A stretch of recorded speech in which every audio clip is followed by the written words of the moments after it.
I am so glad you convinced me that the family car should be the Defender 110. It is so beautiful inside. It's so comfortable and it just feels indestructible. Yes, it really is. I've been waiting a long time for the new model to come out. The Defender 110, I'm telling you, it's my favorite car of all times. It's my third one. You know, I have stories of going off road. The guy managed the group. He was like, "What are you doing in this beautiful car?" I'm like, "I'm going off road." He's like, "Are you sure? Because you can use one of ours." And then they look like Mad Max cars. I'm like, no, we're going to do this. And he was shocked. Wow. Well, it's great because the Defender has been reimagined for 21st century adventure, and its unparalleled off-road ability as well as its robust interior are invaluable whether you're headed towards uncharted territory or just a weekend of exploration. The Defender 110 tackles challenging surroundings with absolute confidence. The SUV conveys strength outside and in, featuring peerless technology like an intuitive driver display and an award-winning infotainment system. That's my favorite part, to keep you connected no matter where the journey takes you. Adventure is unique to everyone, and so is the Defender. Choose from the two-door Defender 90, the four-door Defender 110, or the larger Defender 130 with the ability to seat up to 8 passengers.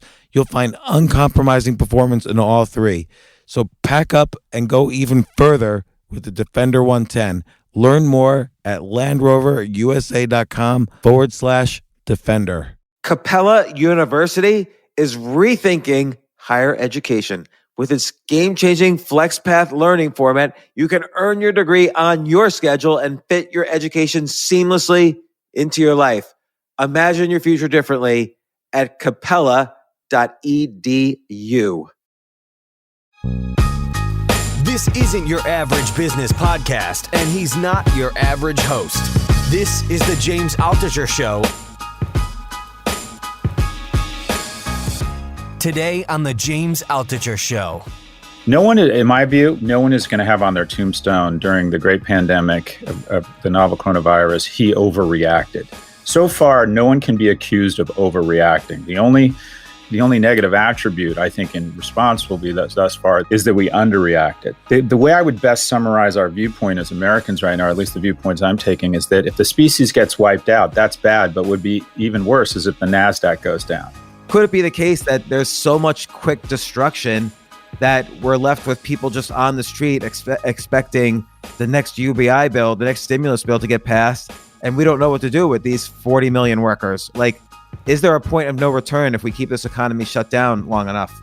I don't think so. I might be naive, but my sense is the terrible thing about crises is they always happen, but the wonderful thing is they always end. And I think we've faced much bigger tests. Like what? Well, I don't think about us personally, because the reality is we have lived a charmed life. At least I have. But I think, I'm an atheist, but I say I have gods, and that is when I'm ever feeling sorry for myself, which is one of the things I hate about myself.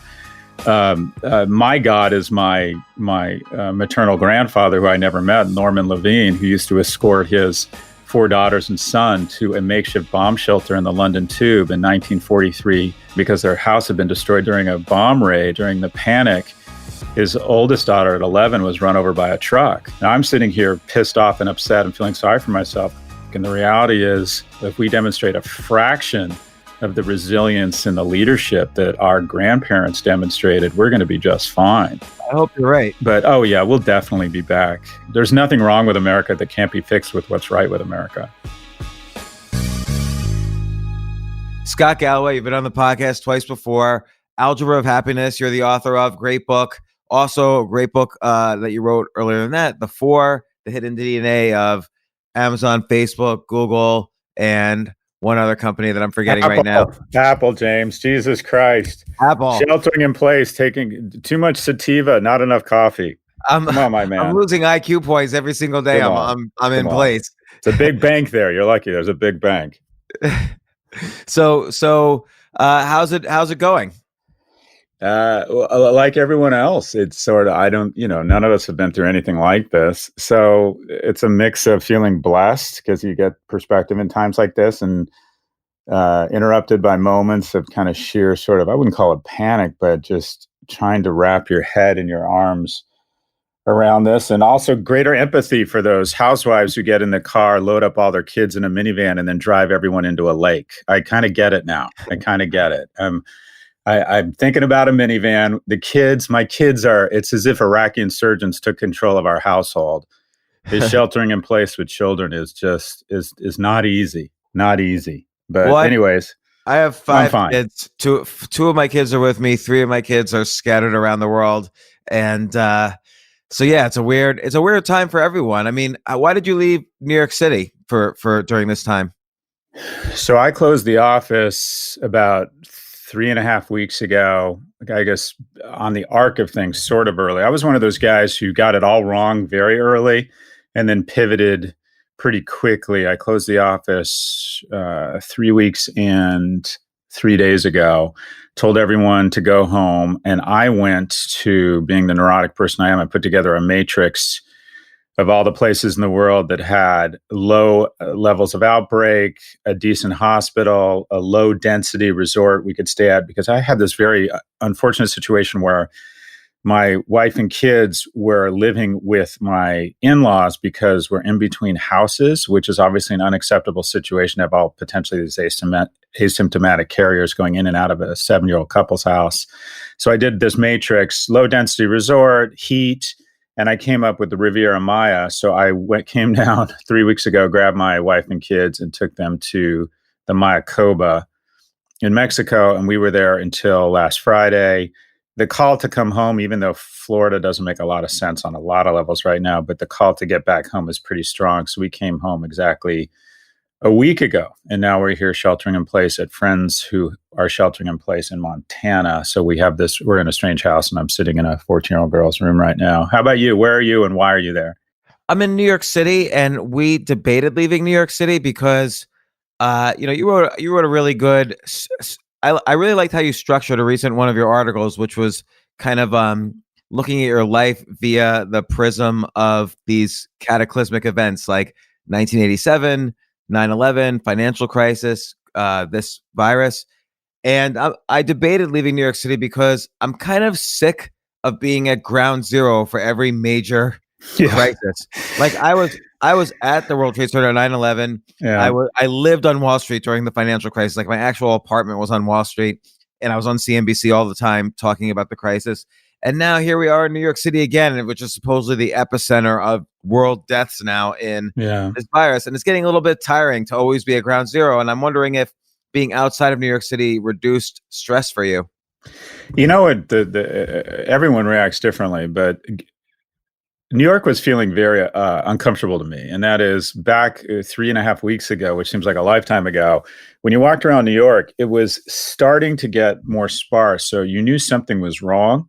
But at the same time, it was still crowded, so you were worried you could be infected. So it was the worst of both worlds. It was quiet enough to know something was not normal, but not sheltering in place such that people weren't, we weren't in the kind of first 15 minutes of the movie of Contagion. In addition, there's something about when you get off a plane and it's 75 or 80 degrees, you just feel safer. At least I do. And so the warm weather, I think that's why old people move to Florida and Texas.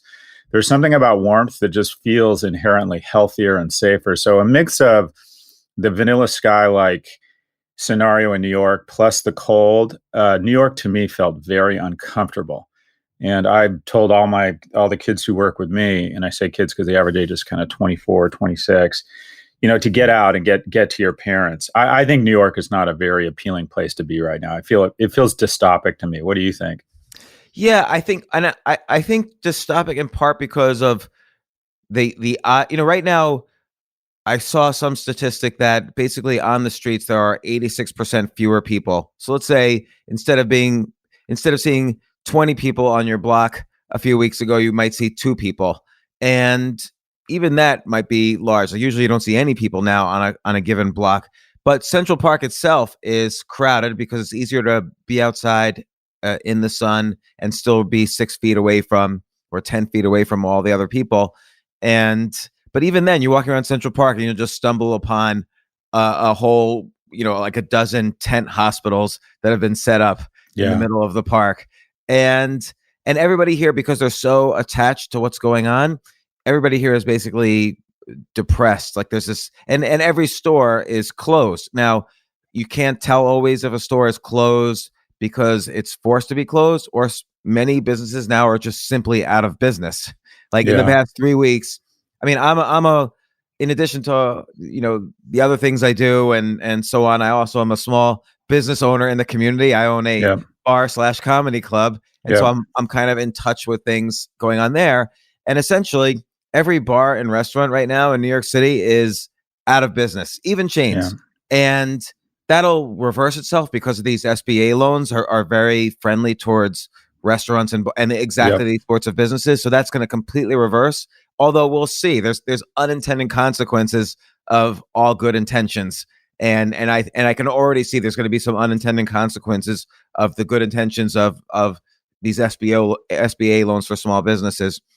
But, which is in part what we're here to talk about, the new normal. But I also want to ask you, I mean, there's a lot of misinformation and a lot of people who just simply don't know what's happening with this virus. And I just want to see where we are in terms of, are we on the same page? Are we different? Like there's the one group of people that I feel don't know as much and think that we're going to be in quarantine and lockdown for the next 18 months until there's a vaccine, which I think is ridiculous. And then there's another group that thinks, let's say at the other extreme, that we need to reopen the economy immediately, or at least after we hit a peak in the viruses, but maybe not necessarily before we contain or control it. Where are you on that? Where do you see the virus going first? And then it's interesting because that's going to affect how we discuss the potential new normal. Yeah, it seems as if people are having their own pandemic, and that largely speaking, the pandemic bifurcates into two different types of RNA viruses. And that's the one we're experiencing if you're watching CNN and the New York Times, which is effectively the world is coming to an end. And then there's the one, if you listen to lieutenant governors from red states and Fox, which says, stop by the pub on your way back to work. And so why do you say lieutenant governors instead of governors? Well, Daniel Patrick, this I'll affectionately call him total ass clown from Texas, making this moral argument that people over the age of 70 should get back to work as soon as possible to ensure there's an economic future for their children. I just thought that was one of the most irresponsible comments made so far in this crisis. Like where I am is the following. I take comfort in the fact that if we were to all successfully distance 6 feet for 14 days, you'd likely put a stake through the heart of this thing. And one of the reasons I got out of New York is that I do believe New Yorkers have a responsibility now to especially safe distance, because the healthcare system there is on the verge or has been overrun. And so you not only put yourself at risk, but you put others at risk when, if you're not incredibly vigilant in New York.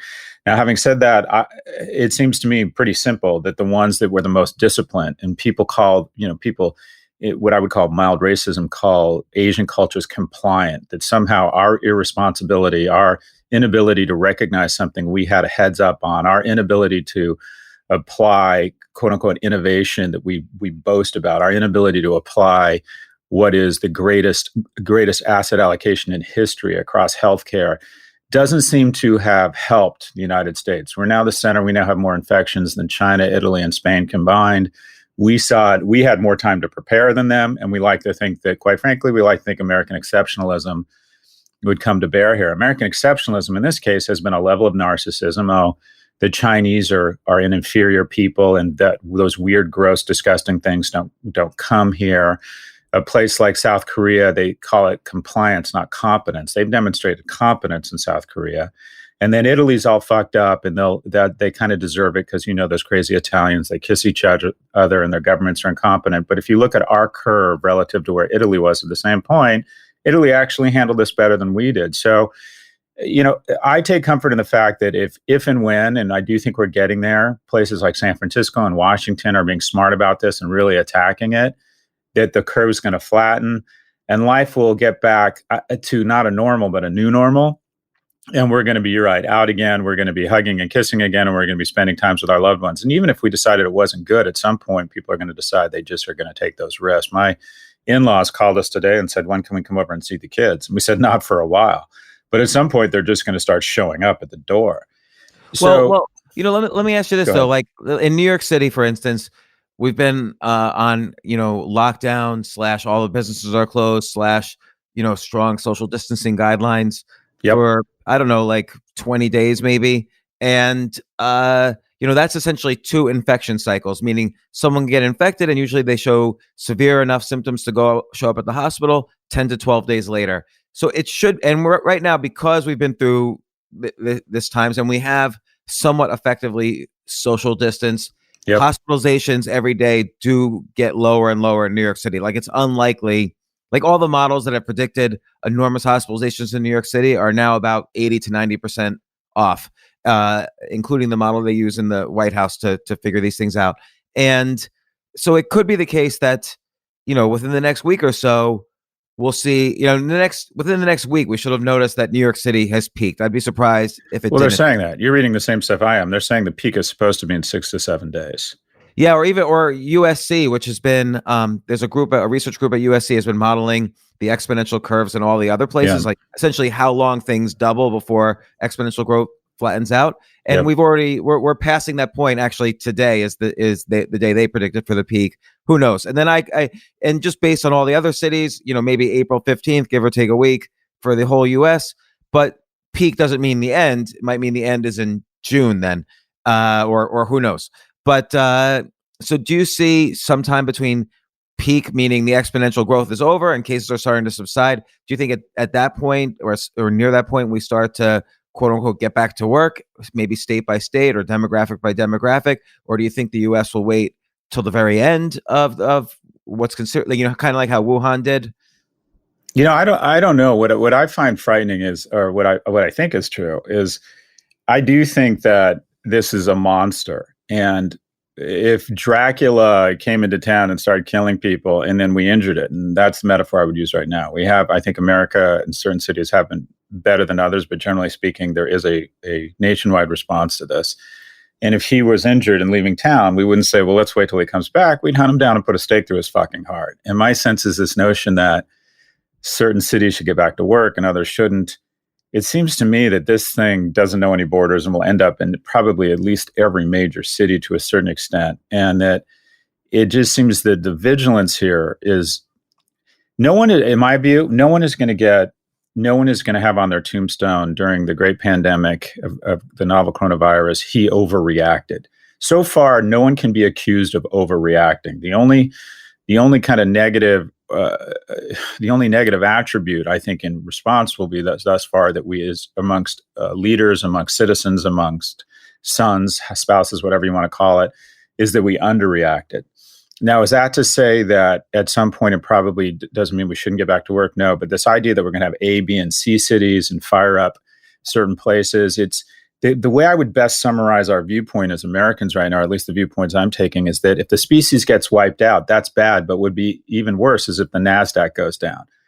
And I find it just strange that, in Europe, there's less of a sense of panic, I think, because the bailout packages have mostly been around ensuring people have 60, 80, 90% of their previous salaries. And so there's not as much of a panic among the populace. Whereas in the US, not the majority, but say half the bailout, I think, is for loans and small business. And I'm a fan of that because I'm a small business person. But we have a much different approach. We're much more focused on the economy. Maybe that's smart. Maybe it isn't. But my sense is the way we go after this thing is just to distance like crazy in a very vigilant and hopefully very short time. But I take heart in what you say. I agree. It looks as if the curve is flattening across the different places. The scary part, James, will be in September when I'm asked to return to class and I'm supposed to have 170 kids sitting elbow to elbow, and we start to feel like getting cold again, which I think not only psychologically, but also there's some evidence that the virus doesn't like heat. But when it starts to get cold again and there's a relapse in certain areas, that's when I think it'll get even more scary, because I think people will feel so fatigued, and a head fake back to normalcy, if it gets ruined by a relapse, would be exceptionally damaging to the psyche and to the economy. So in some, I'm not an epidemiologist, but my sense is we take a lot of medicine right now. We're paranoid. We're weird. I'm trying to be exceptionally vigilant right now, and, trying not to let kids come over and play with my kids and stuff like that, because we don't know the extent to that they can be asymptomatic carriers. But look, everybody, what's disappointing here is typically when aliens invade, we'd all unite, as Reagan said, or we all knew that the Nazis were our common enemy. when the person next to you becomes the enemy, as it does in a pandemic, we all have a different reaction. And it doesn't feel as if there's a unified global reaction to this, where we have this fetishization of local decision making. So we have these joy bag of donuts, health agencies across states. There's still 7 or 9 states that haven't gone to a lockdown, and they happen to all be red state governors. And so it's just disappointing that this comity of man, or a unified collective response, we can't figure out in a time of crisis. And it's largely instinctive. An enemy comes over the hill, the guy next to you is your ally. And in a pandemic, the guy next to you is your enemy. So and so what do you think of the messaging of let's say the president using, this rhetoric of we're at war against a common enemy, this invisible enemy? Do you think that's unifying, or do you think just people are so polarized? Like on the one hand, it's hard to, I think you might have said, it's hard to cast blame, one way or the other. On the other hand, I sort of feel like everything's still so partisan that Democrats believe one thing about the coronavirus, Republicans believe another thing about the coronavirus, and it's disturbing when partisanship, governs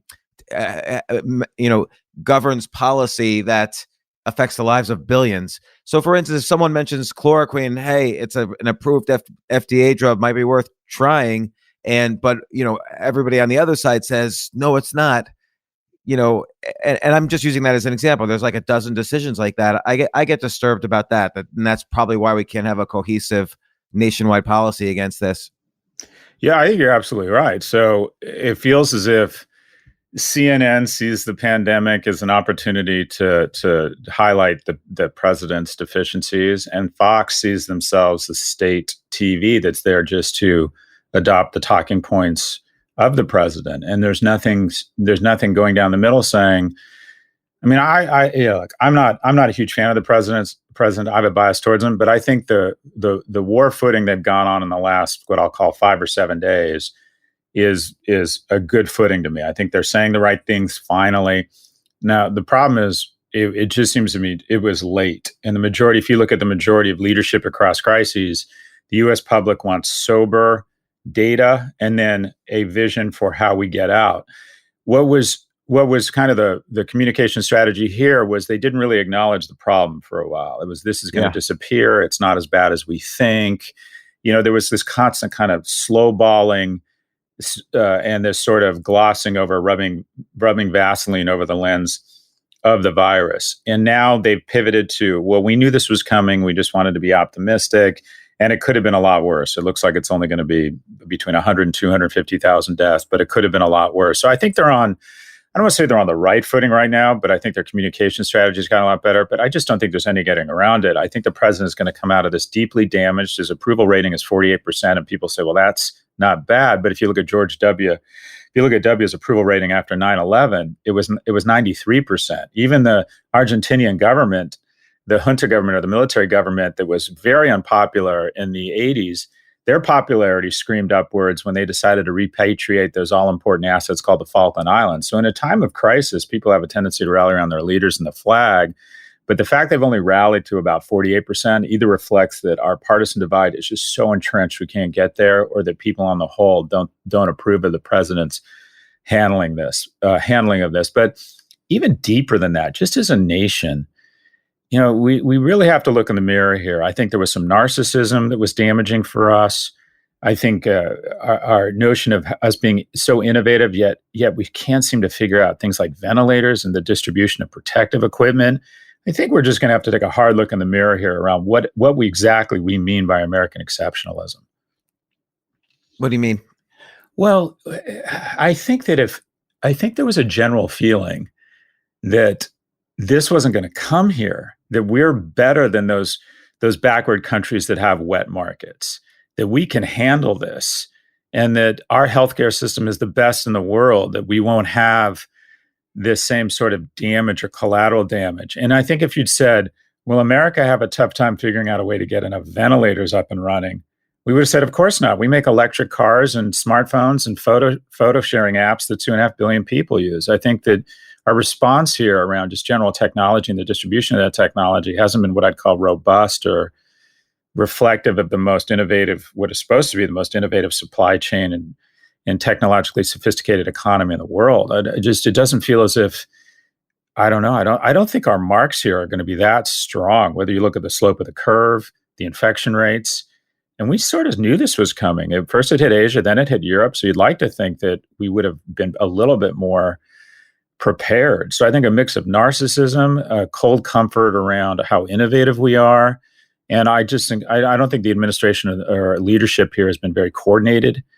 They've been giving V-Day speeches instead of D-Day speeches. And I think that has hurt us. I think the footing they're on most recently is helpful. But I think in retrospect, when we look back on how we handled this, we're not going to feel very good about it. I agree with you. And I think also there's going to be, and then of course we're tangenting a little bit from the discussion of the new normal, but this is important also. I think we're going to look back and, like you say, not only is there the narcissism of America, which is built up over 200 years of frontier thinking, but there's also this increasing partisanship. I sort of feel like, and this is totally a tangent, but I sort of feel like I miss 2012, because in 2012 you had Obama versus Romney in the election, and I felt like you could reasonably say both are intelligent people. You might not like issues from one or the other, but there was like a real debate of ideas and how you want a country to move forward. And there wasn't sort of this disdain and disgust for people on the other side. And right now, everything is so polarized. Like, I consider myself left of center, but I feel like people who are kind of mainstream now, further from center, view me almost as fascist, even though I've been, left my entire life. And I think that's going to be part of the analysis of this as well. But given all that, given that we have this stimulus package in, which is, I don't think it should be called a stimulus package. I think it should be called a Band-Aid, because you still need to resuscitate you can't stimulate a dead patient. So you have to resuscitate the patient at some point. And maybe this pushed back the point where we need to resuscitate. It doesn't have to be early April. Maybe it could be early May. Maybe it could be early June, because it's not as if people are eager to spend so much money right now. You could kind of keep things somewhat on pause, maybe, although maybe many businesses will go out of business. What happens next? You've discussed a little bit the new normal on your blog and so on. I've thought about this. I'm just curious about what's next. How do we get out of this? So the honest answer is I don't know. I can speculate. Generally speaking, this is worse for the economy than coming out of war. And there's a few things. If you look at the majority of the great pandemics, or whether it's the Black Plague or the Spanish flu, and that is, when you come out of a war, there's a shared sense of victory and optimism. We won. And you go in and everyone unites and says, all right, we know the way forward because we're the victors. We're going to rebuild. There's a Marshall Plan. Our enemies become our allies. There's a unified vision because one party won. And we know what to do. We know to rebuild Berlin and Tokyo. And we all sort of willingly or unwillingly kind of join hands. In a pandemic, there's generally a lack of optimism. It's more like, okay, we fucked up. The reason why people don't talk about the Spanish flu that killed so many people in America is we're ashamed of our response. We became very feral. We hoarded. Our healthcare system was overrun. There were people dying on the streets. So we just don't talk about it a lot because we're sort of ashamed. And generally speaking, both wars and pandemics favor labor over capital. And you're already seeing that now. Like a lot of people are evaluating these buyout packages or these bailout packages by, are people getting paid not to work? And also the people who are working are flexing their muscles and showing power. And as you see, a lot of these workers are going on strikes and highlighting how badly labor has had the shit kicked out of them in the last 30 years when people are forced to go to work so they can make $9 an hour. So generally speaking, there's a rebalancing back to labor from capital. But from an investment standpoint or a capital standpoint or a stock market standpoint, it's just terrible because you don't come out of it with a sense of optimism or unified vision. Labor wins, which might be a good thing here. It's time we needed a rebalance. Typically, when you get to the levels of income inequality we have, they self-correct with war, famine, or revolution. And you would argue this is a form of famine or pestilence. But the stock market, economically, just look at my industry. I don't think universities in California, Louisiana, and New York are going to open again in the fall. I just can't imagine we're going to decide, even if the virus just disappears in New York, I can't imagine we're going to decide that Scott you should have 170 people sitting elbow to elbow starting August 28th in New York. Nobody wants to be, the more progressive you are, the more fearful you are right now. And nobody wants to be the relapse, the Wuhan of relapse in New York. And NYU and any university on the coast, the pandemic we're having is that we believe the smart thing to do is to overreact. So I can't imagine we're going to make a conscious decision to open again. And when you see universities not open in the fall, the top schools with decent endowments and decent brands like NYU, like Columbia, they're going to be fine. They're going to be much less financially strong. But you're going to see hundreds of universities that are largely dependent upon their tuition payments just go away. They're going to close up in fall, and they're never going to reopen. Well, and not only the economics of it, and so this is kind of the chapter one of the new normal is how this is affecting education. And I think there's going to be some new business models as a result. But it's not only the fact that economically it might not be viable for many to open, but let's not forget all these kids paid 60, 70,000 a year tuition, and schools at the beginning of this semester, colleges at the beginning of this semester, basically told kids, oh, you know what? That whole $70,000 you just paid into to come to our campus and learn from our professors, we were sort of kidding a little bit. It's good enough if you go at home and learn online remotely from your parents' house. And I think that changes how people are going to view colleges, maybe appropriately. I'm sort of the view that remote learning mixed with real world life experience is probably better for kids, but who knows? And I just think, though, this is going to question the fact that tuition has risen every single year versus inflation for the past 50 years is people are now reminded of that in a brutal way, and they might look for alternatives.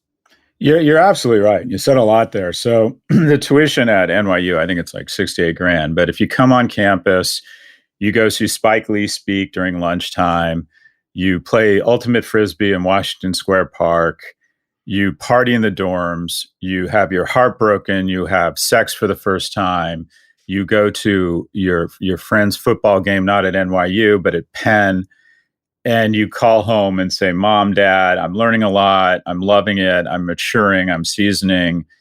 That is sort of worth it. And what you're having across all levels of education now on Zoom, even in pre-K, even basic education, all over America, people who are spending $20,000, $30,000, $58,000 a year if you send your kids to Grace Church are listening in on their third grader Zoom call and going, this is totally insufficient. If I'm paying 58 grand to have this happen over the next year, there's just no way I'm going to do that.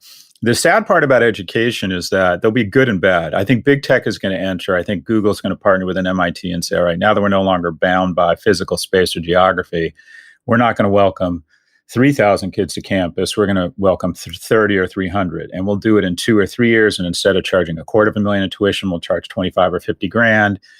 Which will be a great deal. It'll expand education. It'll expand learning.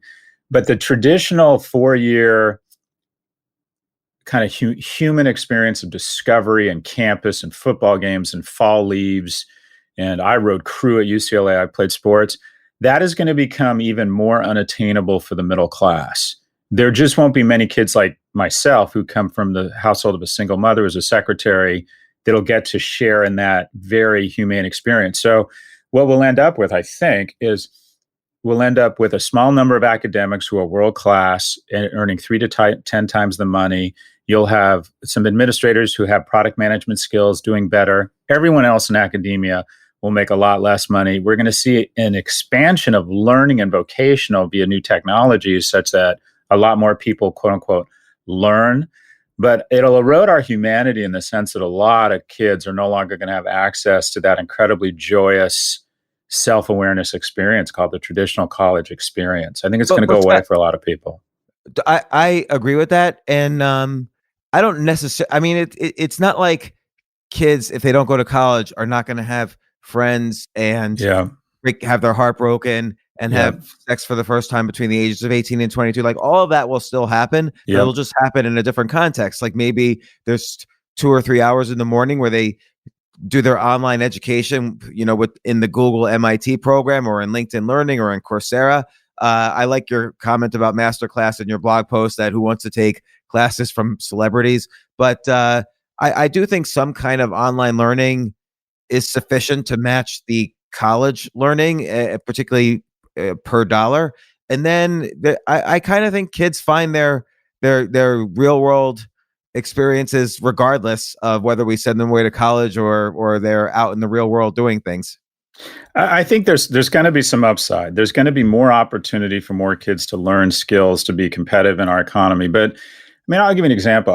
I was in a fraternity, and people say, "Oh, fraternity, that means you're a white jerk or whatever, an elitist." There were really wealthy kids in the fraternity. There were really kids who came from economically disadvantaged backgrounds. There were kids that were gay. There were kids that were closeted and gay, and then there were heterosexual. You developed a sense of exposure, living with people and interacting with them and experiencing these things with them and touching them in large groups, all rallied around some general notion of learning in a safe, joyous place. I think there's a level of growth there. I think there's a level of empathy you develop. There's a sense of, and I'm just being nostalgic, just pure joyousness that is really, and again, I might be just being nostalgic here, that is really a tragedy if a lot of middle class kids no longer have access to that. If it becomes the ultimate luxury item, unless you're a kid out of the Gulf or from Oman or from rich parents' households, that experience is no longer an American experience available to a lot of people. So I think some wonderful things will happen, but that type of growth and empathy that you establish and that appreciation for, I'm worried that liberal arts will go away. I wouldn't have taken psych. If I was just taking online courses trying to figure out a way to make a living, I would have never taken psych. I would have never taken Ellingtonia, the history of Duke Ellington. I mean, maybe I shouldn't. Maybe that shit's just wasteful and we're no longer in an era where we can afford that. But if big tech comes in, and it will, you'll have a deflation and an expansion of education, which is a good thing. You'll have millions and tens of millions of people learning. That's a good thing, just as more people have a smartphone in their pocket or have access to more information via Google. You'll have the majority of, an absolutely vanquishing of hundreds of thousands of academic jobs. Couldn't happen to a nicer group of people. We've stuck our chin out.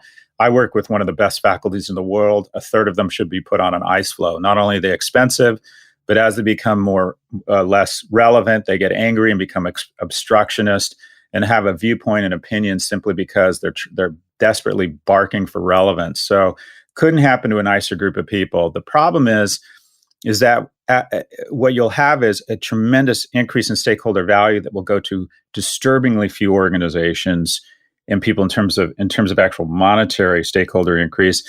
And we'll also, just like as big tech has sort of overrun different things, I think there'll just be a loss of humanity and joy around the thing. So it'll be a series of trade-offs. We're about to get wildly disrupted in higher ed. We have asked for it. We've raised our prices faster than inflation, as you've pointed out. There are now textbooks that are $800 or $900 because we can, because we have these duopolies. Every city has a duopoly. There's NYU, there's Columbia, there's UCLA, there's USC, there's Berkeley, there's Stanford. Now that will no longer likely be confined or be able to constrain based on geography, it'll be a great in many ways. Technology will center and expand learning, but you're going to have, I think, a generation of leaders that don't have the same, I would call it empathy, for lack of a better term. And I'm just glad I got to get the experience I received, because I don't know if kids from my background are going to have access to that. And as you said, there's just going to be so many unintended consequences here. We have no idea how this might manifest itself. So anyways, interesting times. I agree, though. I don't know is almost the best answer for any question in this, but we're just speculating. Yeah. And as you pointed out in your excellent post on this, it's not that things are going to change, is that things are going to accelerate. 100%. Because what was not viable was tuition expanding faster than inflation every year. That Yep. in a sense Yep. is that the core of the income inequality gap. You can argue is that, some students graduate with $200,000 in debt, and upper class students graduate with $0 in debt, and tuitions keep growing. So that over generations has created this enormous income inequality gap. Aside from how CEOs are paid and so on, it's kind of this generational thing. And I don't know, we'll see. I agree. When you and I went to college, it was a little more affordable, and we were able to get that experience without worrying about, well, how am I going to pay this off afterwards, which is now kind of clouding a lot of the joyous experiences that many young people have. And, you say you might not take Ellentonia, but if classes are much shorter to take, and I mean, I take online classes even at this point, things that interest me. So, it could be that education just becomes this ongoing thing. Like I took, a few years ago before Yuval Harari came out with the book Sapiens, I took his course on Coursera. It was a fascinating course. And so I've learned a huge amount on online courses, but it's not a social experience. It's not the experience you and I had as kids. So I'm wondering, and maybe this is jumping the gun a little on it. I'm wondering with each, and we'll talk about other categories in the new normal, but for instance, remote learning and online education, one thing you think will happen is the combination of large tech like Google teaming up with MIT, maybe Amazon teaming up with, I don't know, Princeton or Carnegie Mellon.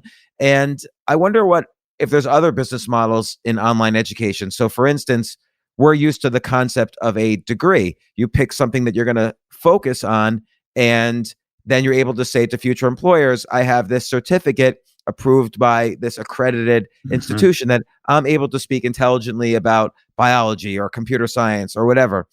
And I wonder if there might be an opportunity for a kind of cross school or cross platform accreditation. So let's say you want to study something very specific, mobile computing, so programming for Android and iOS or whatever. Now, there might be a course at Code Academy, a course at MIT, a course at Khan Academy, a course at LinkedIn Learning, and all together that equals a quote unquote degree or certificate in mobile computing. I wonder if there's going to be some curation across platform or some sort of aggregation or curation that forms as business models. So you hit on the key point in your comment, and that is the reason we get $68,000. So in my class, 170 kids, we charge them $7,000 to take my class. That's about $1.2 million from me barking at them 11 to 12 nights, 3 hours, $100,000 a class from me and a bunch of PowerPoint. I'm good at what I do. I'm not that good. And they get about 90 to 94 points of gross margin on that.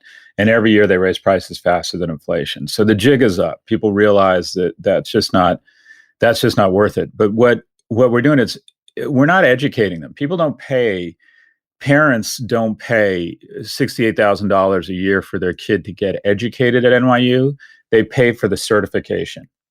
And that is the department that has probably added the most economic value or driven the most economic value at universities is the admissions department. And what they have done is they have unnaturally and artificially constrained supply such that they could put in place tests, crawl background searches to make sure you don't have a felony. They interview you. They make you write long-winded applications. They get all kinds of information on you such that they have become essentially the world's best HR departments. And the majority of companies around the world don't have the time or energy or inclination to find the kid of a rich family who would generally have better opportunities and tutors that can work in teams, that is not mentally ill, that is has very strong PowerPoint skills, that is socially acclimated and mature, and they're willing to say, all right, we'll pay this kid $90,000 for that immense screening he or she went through in that certification called Emory or the University of Texas at Austin versus someone we could get for $55,000 that may have the same skills but doesn't have the certification. So we have been able, Stanford has tripled its applicants. Meanwhile, it hasn't grown its seats, one seat in its freshman class. So as a result, people want to recruit from Stanford because that's the ultimate certification. Not because you learned anything that unique at Stanford, but because they can literally pick the most incredible people in the world at the age of 18. Right. So things like SATs and then which is a filter to schools, which then becomes a filter to jobs. They're sort of like shortcuts for evaluating to make it easy for corporations to make it actually easy for algorithms to filter prospective employees. That's 100% right. At NYU, the real value add to employers who will pay $120,000, $130,000 on average for a graduate of Stern. The real value add isn't what they learned in my or Aswat Damodaran's class. It's the fact that we have attracted the best human capital, created the illusion of scarcity such that we have this Hunger Games-like admissions process where the kids we get are just incredible. We manicure them a little bit. We teach them how to do discounted cash flows. We teach them about brand identity. But for the most part, the key value add happens in the admissions process. Now, that's bad. The admissions process, I would argue education has lost the script, and we get up every year and we brag about turning away 90% of our applicants, which is tantamount to a homeless shelter bragging they turned away 90% of their applicants last night. Yeah, that's very painful for kids to hear that. It's terrible. It's hugely emotionally damaging during a time. And also that's not our role in society. As academics, we've lost the script. We're public servants. We're not luxury brands. And the fact that we have constrained admission, the head of admissions at Harvard said we could have doubled our freshman class and not sacrificed any quality. And so the question then is, well, with a $38 billion endowment, why aren't you doing that, boss? We need to dramatically expand the certification, the experience, the number of people who are going to attend college. And to your point, technology will probably enable a lot of that. But it's going to be a different type of experience. It's going to reformat the entire category. We have asked for it. I mean, we have stuck out our chin, and the mother of all fists is coming for us. Big tech partnering with these world-class universities. People underestimate the certification and the brand power. The strongest brand in the world is not Apple. The strongest brands in the world are Harvard, MIT, Carnegie Mellon, Essex. That's a great point. These brands have been built over centuries, and they have tremendous affection and goodwill. Nobody decides to donate $200 million to Samsung. They will give John Paulson gives $300 million to have his name on the engineering building at Harvard. The amount of goodwill, the power of these brands is just staggering. And when Google shows up or Microsoft shows up to Berkeley and says, we can create a 2-year program to give people not only programming skills, but data mining, analytics, and you, Berkeley, on the front end will do a lot of the screening and the official certification to break the cartel. And we'll take the engineering department at Berkeley from 4,100 students to 41,000. It's going to have a lot of upsides and a lot of downsides as we know it. But big tech and some of these iconic brands is going to be this monster cocktail that is going to sweep out just a ton of like mediocre to even good brands in academia. And it's just going to further consolidate power and kind of what I'll call shareholder value amongst a smaller group of players. If you think about education, the cartel is held, and it's mostly helped the University of Central Wisconsin, and I don't even know if that's a university, charges approximately. Awesome school, by the way. Is it? No, I don't know.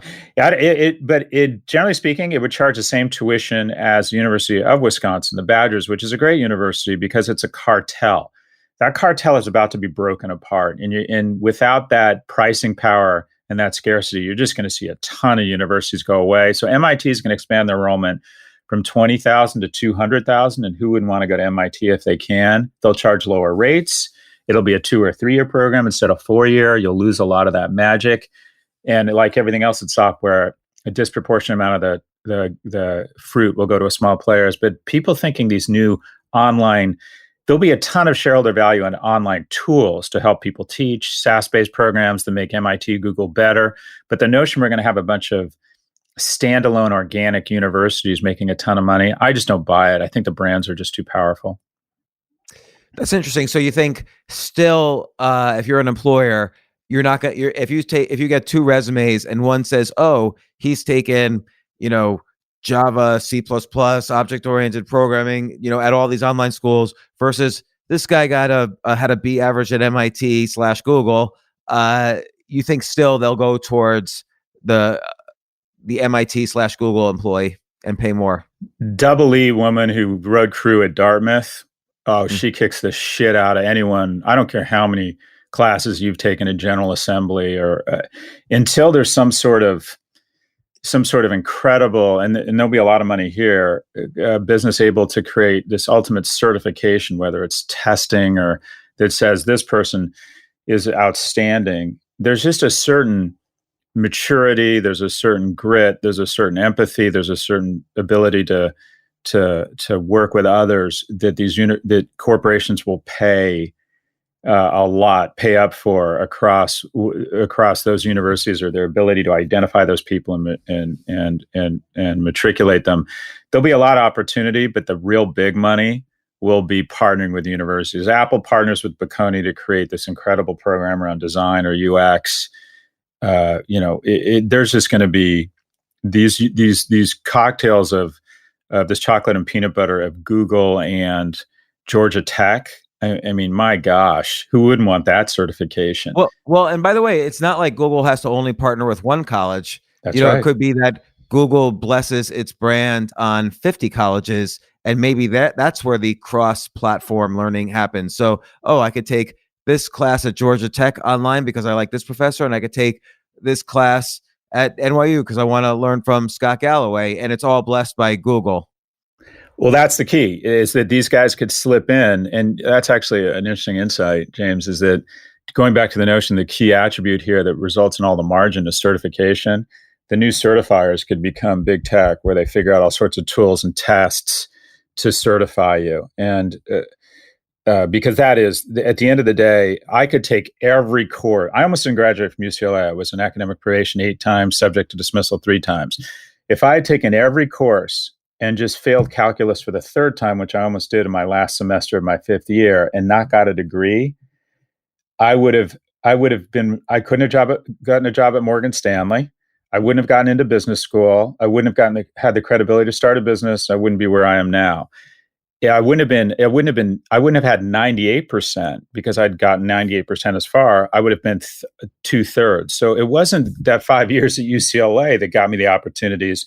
It was getting that certification that said, you have made it through, that changed my life. So there's no calibration here. As soon as a company steps in and says, all right, if you took the basics and you're pretty good and you're 80 or 90% as good as someone who went all 4 years, such that you should have 80 or 90% of the spoils in the marketplace.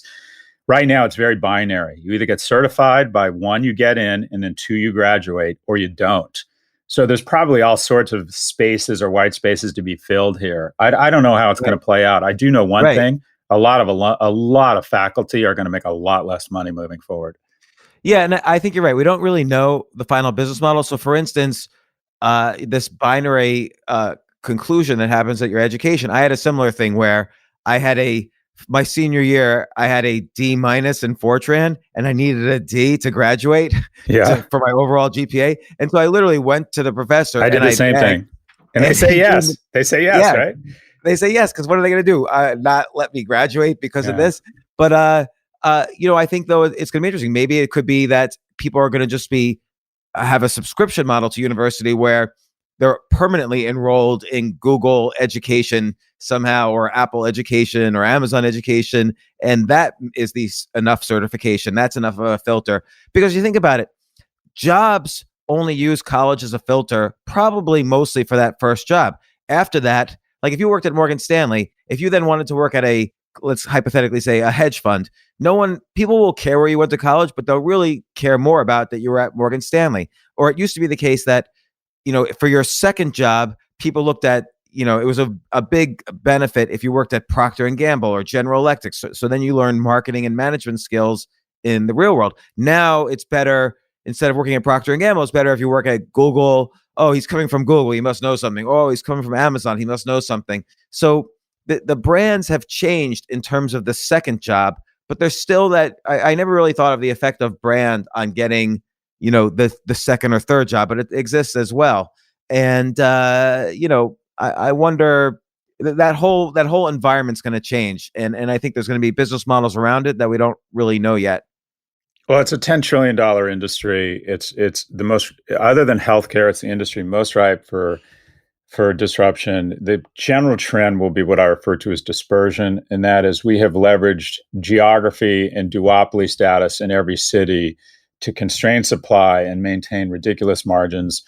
And we're naked. When people start eavesdropping on their kids' fall classes for cost accounting or whatever it is, and they see what's going on in the Zoom class, and the majority of professors brighten up a room by leaving it and are even less compelling on Zoom, you're just going to have a ton of people who've been writing the checks blindly say, you know what, we need to rethink this, because it's happening. I don't know. There's almost a mini revolution right now among parents when they're seeing what's actually happening in their kids' classes at these Tony private schools when they try and take them on Zoom.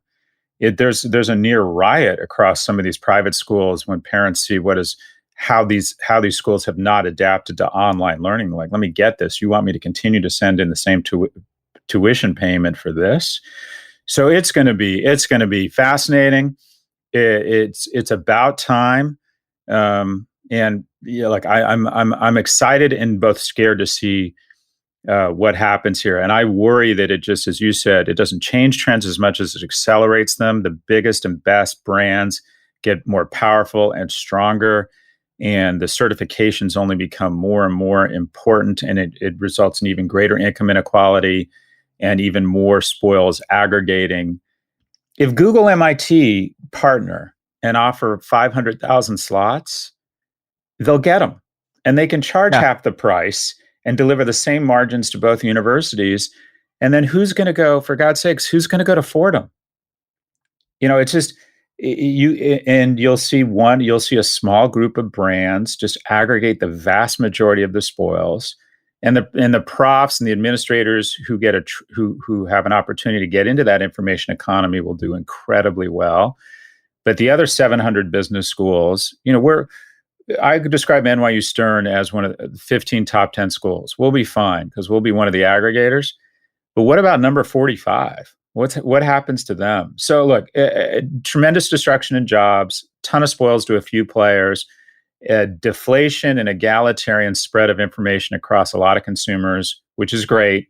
But what we saw play out across media because of Facebook and Google, what we're seeing play out across retail with Amazon is about to happen in education. Let's stop to take a quick break. We'll be right back.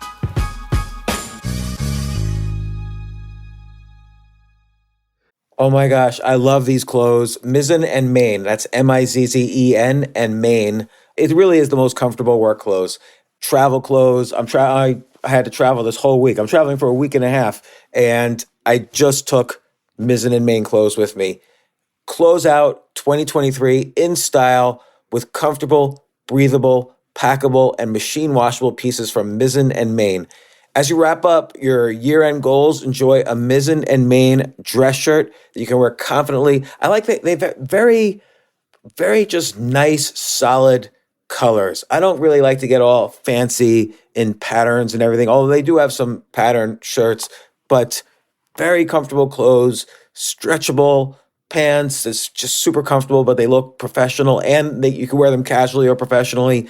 I like some of their flannel shirts or untuck shirts. I love untuck. I never tuck in. So again, whether you're shopping for a special someone or giving yourself the gift you really want, I just buy myself gifts.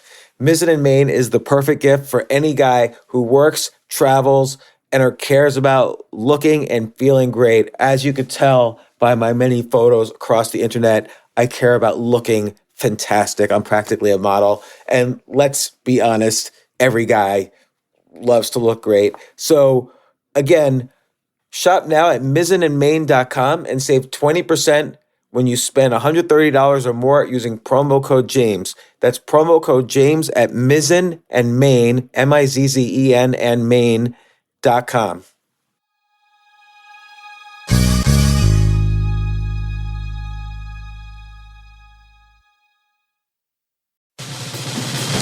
These days, we're all investors, trying to be smart with our money despite our worst impulses. But at iShares, we believe that deep down inside of every investor is a better investor.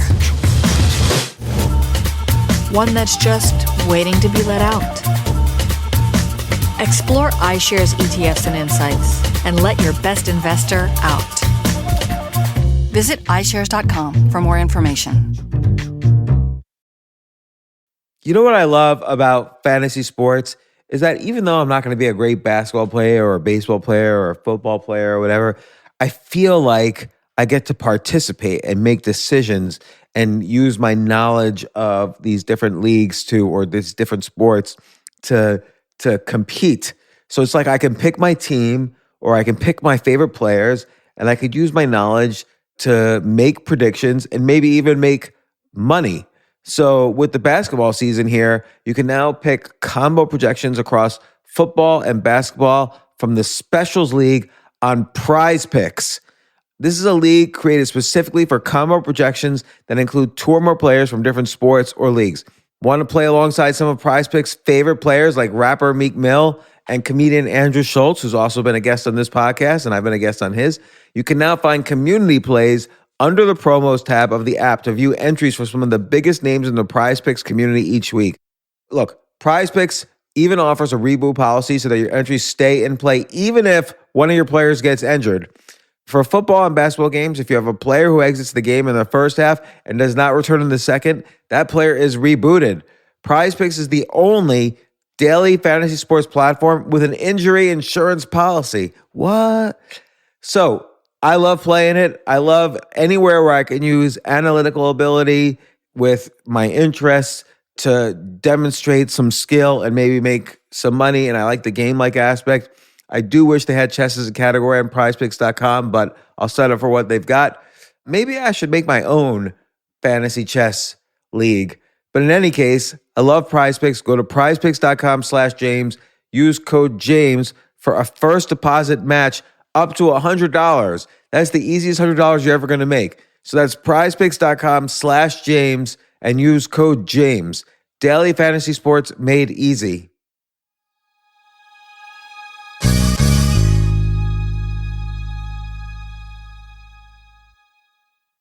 Yeah, and again, we might slightly disagree on this. I don't think that's necessarily a bad thing. Yep. I wrote about this first in 2005 in a column in the Financial Times, and I got a lot of heat for it. And I think now at least it's a discussion. And now because of this virus, it looks like it's going to happen sooner rather than later, where there's going to be some disruption in education, and that could be very fortunate to the next generation of kids because they won't spend as much, hopefully, and we'll have to see what happens. But I think one theme of what we're talking about, though, and you mentioned the word geography, essentially the new normal is going to be, my guess is, and I'm curious what you think, the new normal is going to be defined by the word remote. Like everything that is related to the word remote is going to flourish, and new business models for things that aren't related to the word remote are going to happen. Like in education, there's going to be the word remote is going to have to go in there somehow. Yeah, so if you think about retail, what Amazon sort of did was it took distribution centers out of Memphis or for FedEx from catalogs, and it made a bunch of it dispersed distribution such that in New York, if you order from Amazon now, you can get something in 47 minutes for free, as opposed to Williams-Sonoma, who used to charge you $39.95 to ship you Calphalon in 7 to 9 days. So Amazon sort of created a dispersion or distribution of geography around retail. And that's probably going to happen in education, where the university, the actual campus, is going to be less of a constraining factor, and we're going to be able to disperse or distribute Carnegie Mellon's brand certification and learning to a much greater geography, because the constraining factor here has mostly been geography. And it's been our strategy at NYU has been simple. We buy everything in Soho, and it's worked really well because people want to live there. They want to experience that college experience there. When you're no longer bound by geography, but you also don't have that as a choke point or kind of your scarcity to create a luxury brand, what happens to your pricing power? And what it means is if Wharton can be everywhere around the world, they'll garner more and more spoils. But that also means the University of Philadelphia, I don't even know if that is a university, gets hurt really badly because there's just going to be a flight to quality. There's going to be more access, and just as right now in retail, nothing's changing. It's just accelerating. Department stores, especially retail apparel, shadow themselves. 70 or 80% are going away. They're the walking dead right now. Grocery delivery is picking up. It should have. It's been 2 or 3% of grocery in the last few years. It's going to accelerate to 10 or 15% as people realize they don't need to go and squeeze lemons. They can they want it to be, they can have it delivered. There's going to be remote work. I'd hate to be in the business of office space right now. I do think people are going to want to get back to it, but not to the same extent ever. I'm rethinking work. I've just always thought, you have to have people in the same room. And I'm wondering, well, I still believe that, but is it once or twice a week instead of 5 times a week? Yeah, you're right. Remote, distance, the death of distance, geography. This pandemic has taught us that, viruses could give a good goddamn about borders. It's just so ridiculous we haven't had a more unified global response here, that we have the World Health Organization, which quite frankly probably really hasn't stepped up to the plate here as a great brand. But just as we had NATO, we're going to have some sort of global CDC, I think, form. But you're right, the geography is going to be, we're going to have what I'll call the great dispersion. And the other place we're going to disperse from the kind of physical density, if you will, is healthcare. healthcare was largely delivered through hospitals and a doctor's office. And that was their core advantage, to create all sorts of HIPAA compliance and pricing power. And when I just want a refill on my Lunesta when I travel because I have trouble sleeping, I couldn't even text my doctor. I had to make an appointment. I had to go to this unfriendly place where they sat behind screens where they would open them, tell me to fill out the same fucking paperwork I filled out 9 times before, wait there. I mean, it's just ridiculous. That is about to be distributed. Unfortunately, the distribution is probably going to take place through the existing players. It's probably going to happen through Amazon, where you're going to say, Alexa, my kid has a rash. And then it'll say, okay, in 10 minutes, meet back at your Amazon show. You go on, there's a high def, intelligent camera. You show a dermatologist, a pediatric dermatologist, your kid's arm, and says, okay, I have sent a prescription for whatever it is, some eczema treatment, to CVS, who can either deliver it or you can go pick it up. And you have distribution of retail, distribution of healthcare. But what you'll also have is, because the space constraint is no longer there, the doctor doesn't have as much pricing power. And you're going to have the same traditional players probably soak up a lot of the economic benefit in terms of that innovation. So it's going to be a great new age for consumers. It's going to be a great new age for information workers. It's going to be a great time to own Amazon and Google stock. But we're going to see the same trends around income inequality, second and third tier players go away, the same density of monopolies. I just see it accelerating. That was a lot. Right. No, but it's very valuable to hear that point of view. So telemedicine is obviously going to get bigger, and there's going to be either AI or big data or robotics, all kind of around that, sort of helping facilitate telemedicine, teletherapy, all sorts of things. On the delivery side, again, anything with the remote in it is going to sort of boom. So drones for delivery, robotics for packing boxes, and so on is going to probably be huge. And there's probably going to be business models we can't even imagine that's going to develop around that. What about content?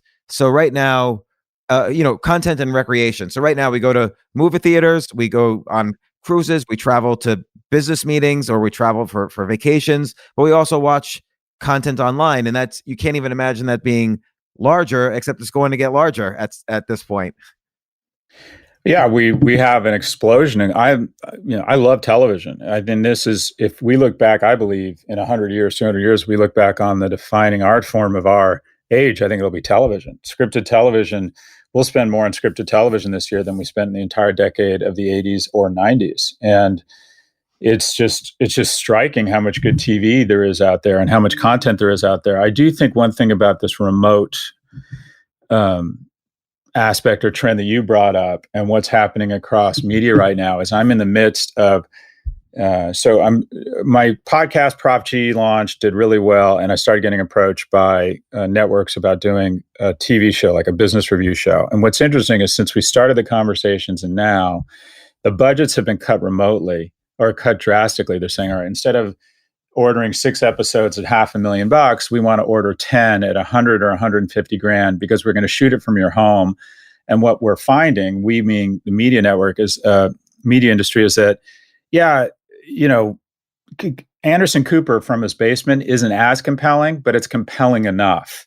And that all the money we were spending on production values. So back up, fastest growing analog brands in history, fastest $0 to $1 billion, were Old Navy and Southwest Airlines. What was their algorithm? 80% of the Gap, 80% of Delta Airlines for 50% of the price of the Gap or Delta Airlines. 80% of X for 50% of X is the gangster cocktail to accelerate. I think what we're going to find in media is that across a lot of categories, whether it's news, that 80% of the quality of, call it NBC News Tonight, for dramatically less money is going to find a big, big market. And this, as you said, I'm being set up at home for all kinds of stuff. Podcasting is booming. And I think we have a huge acceleration, and both you and I are doing this from home. We don't need to be at a studio. The sound quality probably isn't as good as it was a few weeks ago. I was posting on YouTube. I'm no longer doing that. But we're going to see an explosion in the amount of content, because we're going to find that 80% of the production quality for a fraction of the price is a pretty good cocktail, and it's going to create even more and more content. And again, it all goes back, everything for me goes back to big tech. You develop tremendous emotional connection with content. Your NPS score on your cable provider is 4. Your NPS on Netflix is 60 because you think of House of Cards or whatever another great Netflix series might be. So the big tech guys have said, let's create that emotional connection and cement it with content. And even if it costs us $5 billion, we're Apple, and if we get another 2% upgrades on our iPhone 11 or whatever it is because of content, because we can give away the morning show, it's worth it. So even that industry, you want to talk about an industry that's about to get the shit kicked out of it or be reformatted. In LA, the Panzer tanks of Amazon, Apple, and not yet Google, but have shown up.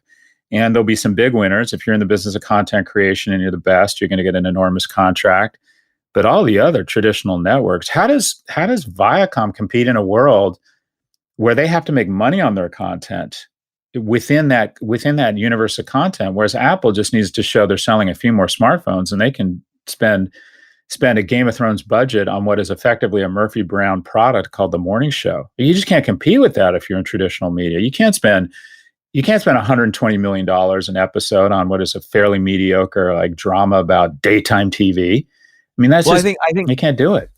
I mean, I think what will happen though is people will be talking, content companies will be talking to people like you and say, and apply this 80-20 rule that you basically apply the 80-20 rule to content generation and enjoyment. So like you said, Anderson Cooper at home is maybe 20% of the work and infrastructure and facility as when Anderson Cooper is in the studio. And yet Anderson Cooper at home is going to still provide 80% of the value. So there's this 80-20 rule of content where people are going to be willing to, it's going to be kind of this merger of traditional television and the quality of that with YouTube, where you're seeing there's an insanely entertaining things on YouTube that don't have the brand power of an Anderson Cooper. It doesn't have the kind of brand strength of a CNN behind it, but it's just as entertaining, even though it's rough around the edges. It might be 80-20 squared to the 64-4 rule, where just 4% of the input creates 64% of the output. And I don't know. I think that's going to be interesting because you're right. They're not going to spend $500,000 a show. They're going to spend $100,000 a show and tell you to figure it out from there. Yeah, and they'll sponsor. What they'll do is they'll get to pilot 5 shows, and because there's a certain X factor in all of this, and they'll get to pilot 5 shows and say, all right, we'll pick the winner, and then the winner gets to increase their budget, as opposed to taking these huge risks up front. It'll be a way of being more thoughtful around capital allocation in terms of investing across risk-adjusted budgets. But content is now, Hollywood's been featureized, and that is content is now a feature of a smartphone company. It's a feature of an e-commerce company. Whereas HBO was spending $75 million for every Emmy, and Amazon has to spend $350 million. So you think, well, Amazon's media group must be unsustainable. No, it's not. It's the other way around. HBO's unsustainable because Amazon can afford to spend $350 million to get an Emmy. And slowly but surely, they'll start taking people from HBO and the traditional players. They'll bring their cost per Emmy down. And before you know it, they'll have quality content at twice the investment. But they can afford it because if retention around Amazon Prime goes from 88% to 92%, that results in an incremental $2.4 billion in annual recurring revenue valued at 10 to 15 times because it's recurring revenue. So it's accretive to them. Whereas the traditional players just can't make those types of investments. I see just as that kid saw dead people everywhere, I see the monopolies getting stronger everywhere. I just see how this all benefits a small number of players. Yeah, I think I agree. I mean, part of what made HBO such a strong brand though, but this is to your point, this is the fragility of the system, is that they had very good, talented executives picking the shows because their budget was limited versus an Amazon or a Google or an Apple. Because their budget was limited, they had the winner, whether it was by luck or because they had skills at picking executives, the winner were the ones who had the best executives picking content. So HBO was probably the best. And as you pointed out, other people started hiring executives from HBO. So Showtime, HBO's biggest competitor, their CEO for many years was the former head of marketing at HBO. Viacom, their former CEO used to be the CEO of HBO. People at Universal, people at Netflix, HBO kind of spread their executives around the industry to create original programming everywhere. Even the CEO of Starz was a former CEO of HBO. So I think that's what will happen is that, the talent gets dispersed, but then these places that have infinite money to spend combined with slightly better talent among their executives is able to produce some things that are just as good quality. And nobody remembers anyway the bad shows. They only remember the good shows. So it doesn't really affect the brand of Amazon to put out 50 bad shows and one good show, because everyone will just watch the good show and they won't even remember the bad shows. And you're right. I think that's like you said, I think that's a trend that's already started and it's going to just accelerate now. Yeah, in 10 or 20 years or sooner than that, when they write cases around culture, HBO will be ground zero, because HBO was able to create a culture of creativity that created breakthrough world-class content on a fraction of the budget that these other guys are having to spend to get half the quality. I mean, if you look at HBO spent $7 or $8 billion a couple of years ago. No, I'm sorry. They spent, I think, $3 to $5 billion. Apple is already spending more on content than HBO. And look at the content that HBO puts out and look at the content that Apple's been putting out. So there's something in that culture now. I think one of the greatest brand blunders in history, looking back, will be when AT&T purchased Time Warner and put the former CTO of DirecTV in charge of the Warner TV group, including HBO, and came in and said, let's scale this. HBO is a luxury brand. That's like walking into the Louvre and saying, let's scale this. And the fact that they're turning a Birkin bag into a Coach bag by chunking up with a Big Bang Theory and all the other shit that Turner and all those guys have, that's a positioning that Amazon has, is bulk. And Apple is about to steal HBO's positioning, go all vertical, hire the best talent, be known as having the best place to work for key talent. And before you know it, Al Pacino and Reese Witherspoon and all the best directors and showrunners are going to be at Apple, because they'll get to be where there's kind of what I'll call a more precious reverence for kind of original content that HBO used to own. And now, I mean, it's like they're taking Hermes and distributing it through Walmart and putting on messenger bags. I think it's a huge brand blunder, but you're going to see, how does Disney not win? How does Apple not win over time? How does Amazon not win over time? And the traditional players, I think, are just going to get the shit kicked out of them. They're just not going to be able to afford, because they can't monetize great content by selling more paper towels or smartphones. They can't justify the investment. And at the end of the day, if you want to watch, you want to watch shows, you don't want to watch networks. So you watch Fleabag, which is amazing. You'll watch The Outsider, which is actually an HBO program. But eventually, money wins, capital wins. Eventually, the best, most talented people will go where the capital is. Amazon will figure it out, and we're going to see Jeff Bezos and his girlfriend at the Academy Awards more and more, which makes me want to fucking throw up, James. Just fucking throw up. Well, maybe there won't be an Academy Awards, because the other thing is Right, content on YouTube and podcasts are getting as many views or more as traditional TV. I mean, there's YouTube channels, they get hundreds of millions of views a week. And I know that's not the same type of view, is counted differently, but you look at Joe Rogan with over 100 million downloads a month on his podcast. Certainly there's a lot more opportunities to shine even outside the big brands. And I think a challenge for a consumer listening to this is that if you're a content creator, everything's going to be about how you build your own audience, whether it's on a single platform or across many platforms. That's going to create value for that. The next Al Pacinos will not come out of great box office numbers initially, but will come out of who's got the most followers, which is why TikTok's such a weird phenomenon with all these teenage girls getting 30 million followers. Yeah, it's an interesting. So there'll always be a space for truly genius content, right? I've been watching this program on Netflix called Unorthodox about this. Oh, I've heard that's very good. Oh, it's just so moving. I mean, it's magic. This young woman is such a talent. The writing and the directing are just so clean and so on, and it's such a compelling story. That genius will still break through. For the rest of us, the reason why I was approached about doing a TV show is because I have a decent following across my social platforms. And what they've come to realize, and my publisher realized this with my book, is they're not paying me to write the book, they're paying me to market it. And the reason why I got a podcast deal with Westwood One, and I'm boasting now, and the launch is going pretty well, is because I have platforms to market it on. So you're right. If you're counseling young people, in my brand strategy class, it's like, get good at LinkedIn, Instagram, TikTok, because your ability, if you want to be in the business of content creation, you want to have a comedy club, you want to have a podcast, so much about that initial velocity, which indicates, that the trajectory you get off the aircraft carrier largely indicates the trajectory of whether or not this thing gets to the speed of sound and crashes in the ocean, is going to be a function of your brand across these different platforms. And everybody thinks, well, I'll just start posting shit on Instagram and it'll work. I know you've done this. I have made a massive investment the last decade in Twitter and LinkedIn and YouTube. And it is a pain in the ass. And it has been every day I'm trying to find interesting shit to put out on my networks and invest. And I don't see an immediate payoff. It's the definition of brand building. You don't see any payoff the next day.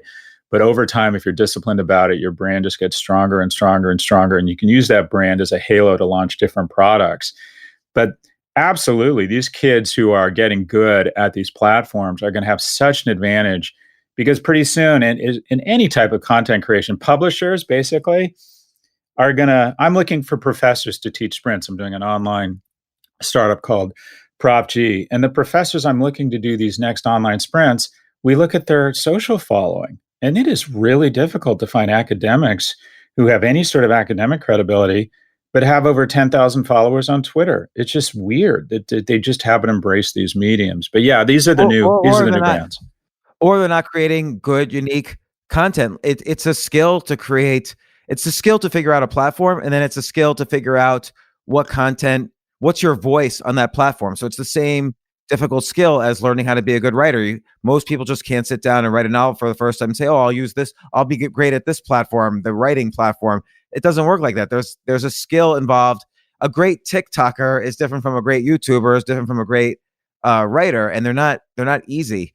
And I think, in these past 10 years, along with building your brand, I'm sure you realize that your voice on these brands, on these platforms has changed, and you had to learn how to have a voice that fit the platform, and that was uniquely yours, which you did, which you succeeded in doing.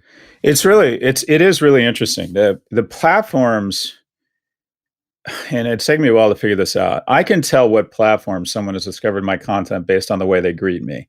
If it's somebody a little bit older who is also an academic, also an author, they come up and they want to have a longer conversation, they want to set up coffee and really talk about a concept, that means they've read one of my books.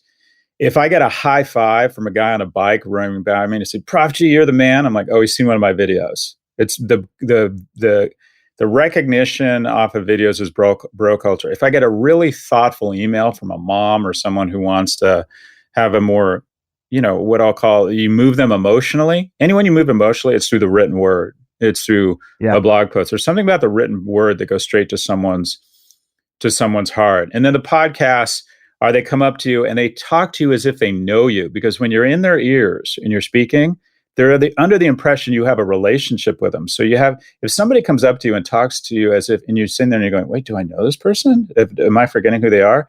No, they've listened to your podcast. So different mediums have different sort of emotional resonance with people. And I can be really irreverent on my YouTube videos. I try not to be as irreverent in my blog posts, because it's a different medium. But I'm fascinated by it, and I get it wrong all the time. I can't figure out TikTok. I'm not very good. I've never been able to figure out Instagram. I just don't get it. But yeah, your ability to surf mediums is hugely important.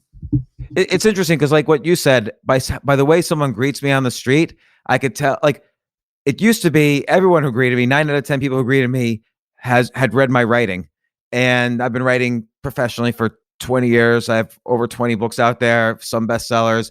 But now when someone sees me on the street, it's usually 9 out of 10 times, it's usually my podcast. And sometimes, depending on their age and how they greet me, I could actually tell which other person's podcast they've seen me on, whether it's a comedy podcast Right. or a tech podcast or an entrepreneurship podcast or a more, philosophical podcast. I could usually tell where they first encountered me, and then usually they found their way to my podcast or Twitter or whatever. But it's going to be interesting, because then there's going to be how you transfer audience from one platform to the other, because kids already know you don't want to be dependent on any one platform. If you're big on Vine and then Vine disappears, you need to have an established base somewhere else. And so I think email list management and SMS text management is going to be kind of even more important in the future. So you, like Al Pacino, never had to control the 20 million people, not control, but he never had to communicate to the 20 million people who followed him from movie to movie. Now people like you are going to have to be able to communicate one-on-one with an audience that you bring into your book, or you bring into your podcast audience, or you bring into your YouTube audience. So I think that's going to be important in the new normal. Again, and this is underlining more the remote feature and the disconnected feature of all these brands, the disconnection from brand and quality. What's been your most successful medium? You've done books, you've done videos, you do your podcast, you write a lot. What would you define as your most successful medium? Again, I grew up on writing books, and one of my books has done extremely well, or two of my books have done extremely well, and kind of catapulted me to an audience. But it's really a combination of blog, Twitter, books on the sort of tech side, and building an email list. But again, 9 out of 10 people who stop me on the street or who write me, it's because of podcasts. And so that actually lends myself to, it leads me to believe I'm changing the format of my podcast a little bit. So it's more me telling stories or having normal conversations with people like this, as opposed to me interviewing as if I was a journalist, which I'm not. And so I think podcasting has been huge, and we'll see. I'm trying to make the leap into a little bit more video style. Yeah, it's going to be. I mean, how long have you been doing this podcast?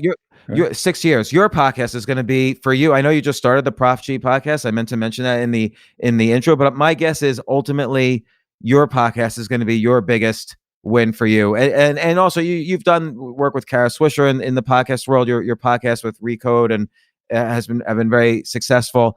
And I think that's going to, your books are like your degree. That kind of establishes you as a legit thinker and someone to be listened to. But it's the podcast, how people are going to be exposed to you ultimately is what I believe. And when I say you, I mean you specifically. That's a generous comment. You've done books, you've done 20 books, which to me is just incredible, because for me, writing a book, or I've written 2 now, is like having served in the Marines, and that is, you're glad you did it. I found writing those books probably the hardest things I've ever done. Yeah, writing is like, I always say to myself in the middle of a book, I am never ever going to do this again. It's awful. And of course, then as soon as I'm done, I do another one. But I like writing articles. But the biggest bang for the buck right now for me is podcasts, and I'm working it on. I mean, I have over 1 million followers on LinkedIn, but those are just distribution platforms. Right. They don't define my voice. Whereas writing, and that's why it's good to be platform independent and just figure out what kind of content belongs on which platform.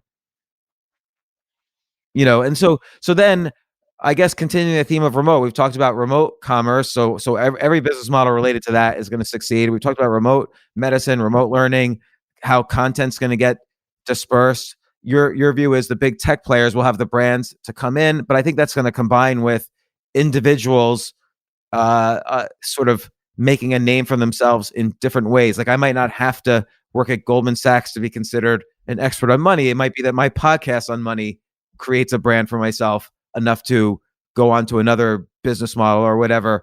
But along with this, though, there's a lot of destruction as well as disruption. Commercial real estate, if everything goes remote, is probably going to have problems. As you mentioned, hundreds of universities are going to have problems, maybe hundreds of online brands, because of everyone converges around Amazon. Hundreds of online brands might have problems. There's going to be remote work, so anything relating to virtual meetings and conferences and so on is probably going to be big, but that's going to end the need for event spaces, really. So what are going to be the consequences as hundreds of billions of dollars worth of businesses like commercial real estate could falter? I think it's this is the great accelerant that I see COVID-19 not as typically after a lot of crises, whether it's World War II, they created a greater, I call it, comity of man between Europe and US. I mean, Germany and Japan became our allies. That's just remarkable.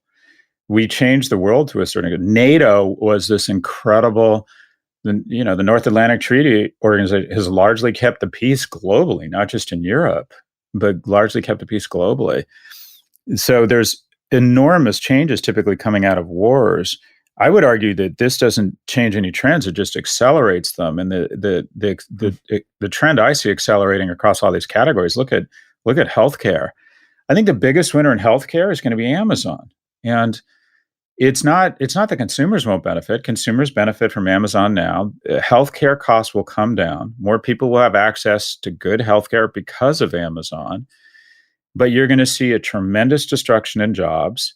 You're going to see a consolidation of healthcare providers and players. A lot of people think it's going to be Apple. I think it's going to be Amazon. It's going to be great to be someone who needs healthcare, which is great. The consumer will win here. It's going to be great to work at Amazon. It's going to be great to be an Amazon shareholder. For everyone else, it's going to be a kick in the nuts. And healthcare is one of the largest employers of really strong paying jobs in the world. Everyone from healthcare providers, the people in the supply chain, who you would argue couldn't happen to a nicer people, whether it's insurance companies or administrators, a lot of those jobs and salaries, the oxygen is just going to start to leave the room. And people say, well, as long as it's good for the consumer, that's fine. That's a decent argument. That's kind of the American way. But jobs create the consumer, though, is the problem. Well, that's the thing. We're just headed towards this economy where we're going to have 350 million serfs serving 3 million lords. I mean, it's awesome to come out to have, if you can slipstream into that. Amazon's my largest recruiter. The kids who get jobs at Amazon, they're going to do really well.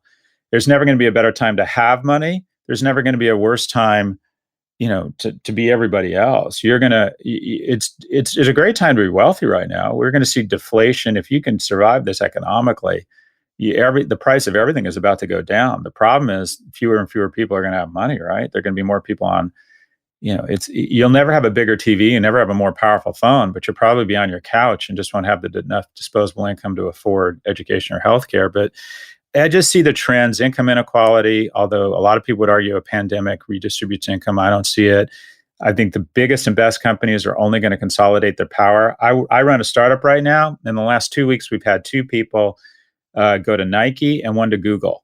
And those companies clean up in a time like this because they're great companies. They're more secure.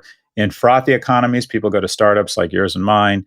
In economies like this, they retreat to the General Motors and IBMs of the world. So it's going to be fascinating to see across media, across education, across culturally.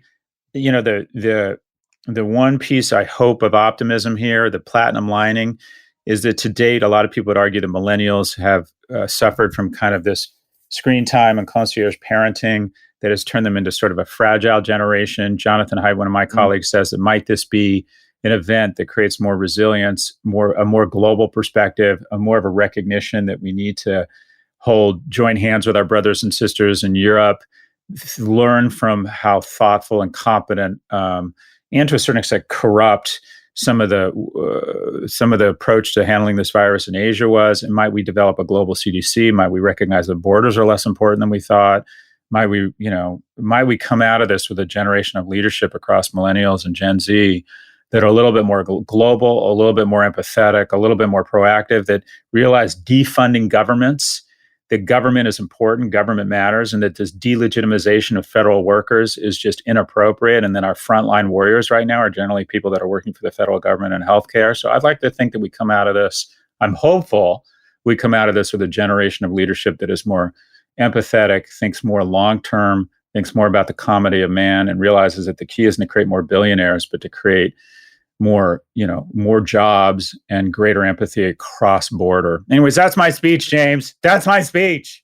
No, that's a great speech. And my one question is that what you keep saying, when we come out of this, there's also a chance we don't come out of this. And I'm not saying from a healthcare point of view, like the pandemic will eventually, sooner probably rather than later. At this point, will rise and fall, and we'll start thinking about the next wave and the next year and cures and vaccines, and do we have enough ventilators and so on. But that will kind of take its course. But coming out of it, we just discussed possibly the destruction of 80% of the capital in the U.S. Like if commercial real estate busts, that has a ripple effect across many industries. If hundreds of schools go out of business, that creates a ripple effect. If hundreds of other types of industries go out of business, could it be the case that there's so much quick destruction that we're left with people just on the street expecting the next UBI bill, the next stimulus bill to get passed, and we don't know what to do with these 40 million workers? Like, is there a point of no return if we keep this economy shut down long enough? I don't think so. I might be naive, but my sense is the terrible thing about crises is they always happen, but the wonderful thing is they always end. And I think we've faced much bigger tests. I think a lot. Like what? Well, I don't think about us personally, because the reality is we have lived a charmed life. At least I have, in terms of access to a world-class education in the form of the University of California, coming of economic age in the era of the internet and processing power, globalization, which benefited economically people with an education. But I think, I'm an atheist, but I say I have gods, and that is when I'm ever feeling sorry for myself, which is one of the things I hate about myself. My God is my maternal grandfather, who I never met, Norman Levine, who used to escort his 4 daughters and son to a makeshift bomb shelter in the London Tube in 1943, London, because their house had been destroyed during the Blitzkrieg. And on the way, during a bomb raid during the panic, his oldest daughter at 11 was run over by a truck. So I'm sitting here, and then after the war, survived the war, and then 3 years later died at home alone after seeing a doctor once of bowel cancer. And I'm sitting here pissed off and upset and feeling sorry for myself because I'm less wealthy than I was next week. And the reality is, if we just demonstrate a fraction of the mettle, if we demonstrate a fraction of the resilience and the leadership that our grandparents demonstrated, we're going to be just fine. So I just feel like this is our generation's test. Right. This is our generation's test, and I think we're up to it. And I think we're going to absolutely come out of this. There's no doubt about it. It's going to be a rough couple of years, but our species is the most adaptable. I do think Americans are a generous, innovative people, and I just hope this brings us back together, if you will, again. And unfortunately, there's a lot of evidence that pandemics don't do that. But we'll definitely be back. There's nothing wrong with America that can't be fixed with what's right with America.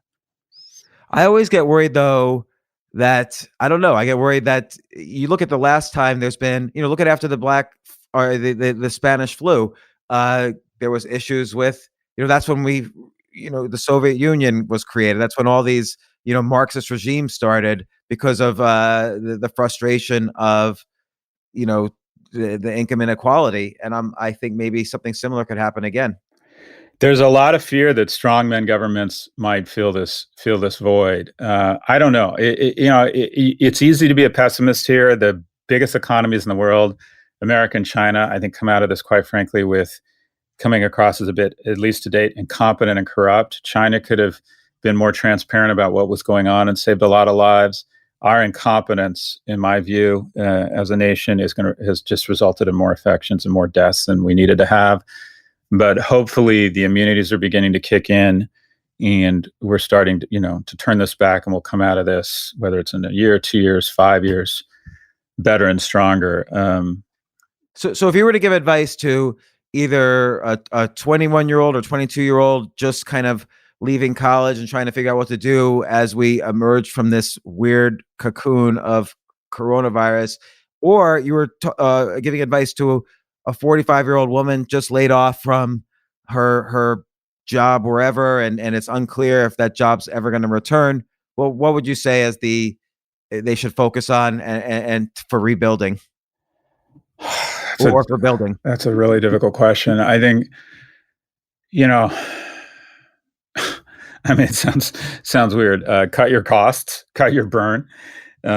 Look through it. Right, because there's gonna be less consumerism, I think, Yeah, too. I mean, we always say, "Oh, consumerism bounces back," but I'm not so sure it'll bounce back so I quickly agree. this time. Cut your costs. I mean, there's just sort of concentric circles. You got to make sure you're all right. Don't be afraid to ask people for help. Make sure your family's all right. Think about really cutting your burn, cutting your costs, such that you don't put yourself in an uncomfortable situation economically. But beyond that, I don't, I don't know. There's going to be a ton of opportunity in terms of niches and new industry.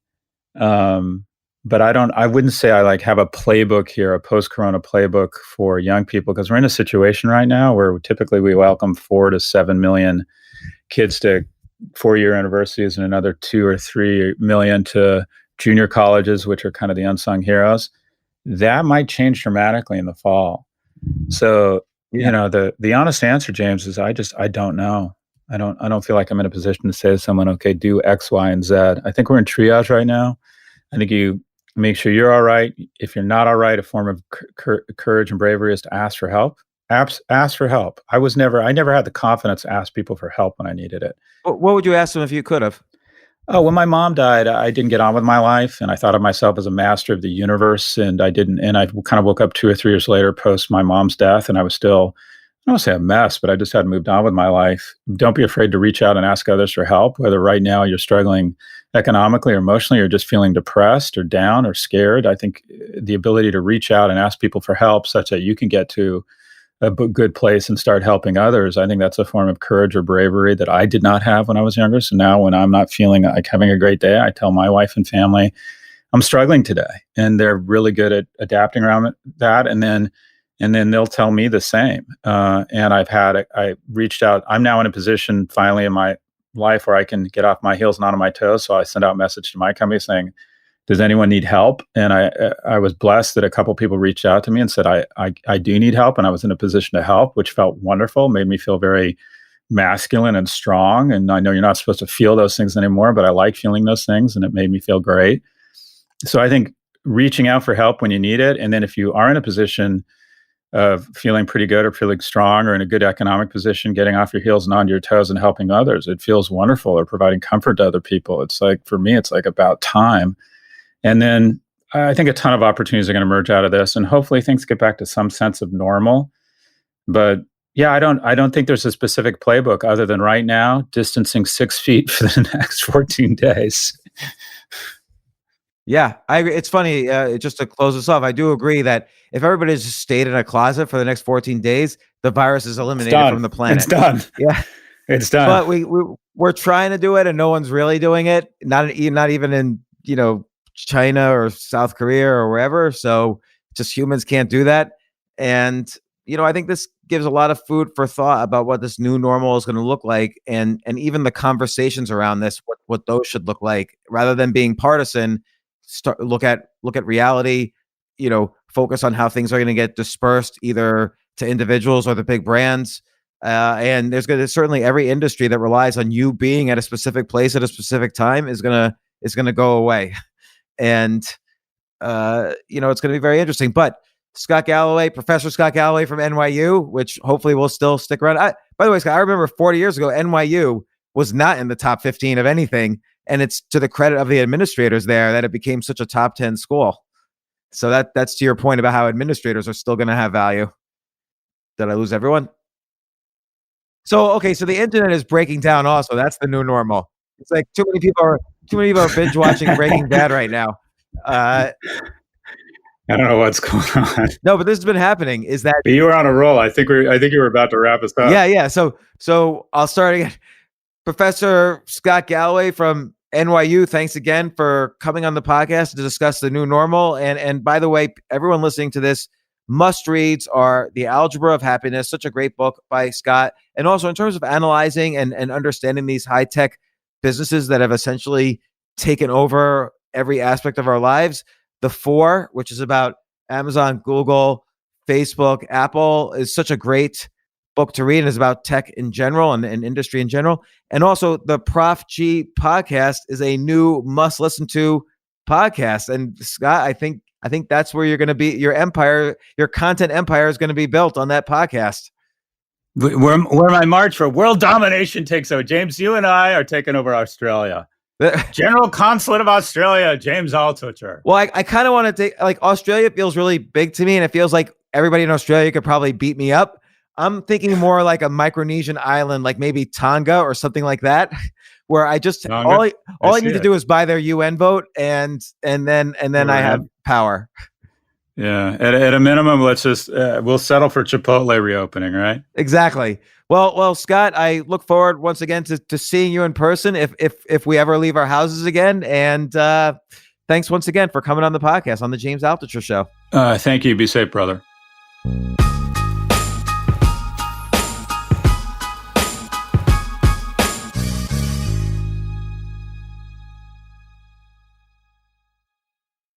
AI might be the most important new computer technology ever. It's storming every industry, and literally billions of dollars are being invested. So buckle up. The problem is that AI needs a lot of speed and processing power, so how do you compete without costs spiraling out of control? It's time to upgrade to the next generation of the cloud, Oracle Cloud Infrastructure, or OCI. OCI is a single platform for your infrastructure, database, application development, and AI needs. OCI has 4 to 8 times the bandwidth of other clouds, offers one consistent price instead of variable regional pricing, and of course, nobody does data better than Oracle. So now you can train your AI models at twice the speed and less than half the cost of other clouds. If you want to do more and spend less, like Uber, 8x8, and Databricks Mosaic, take a free test drive of OCI at oracle.com/advance. That's oracle.com/advance. oracle.com/advance.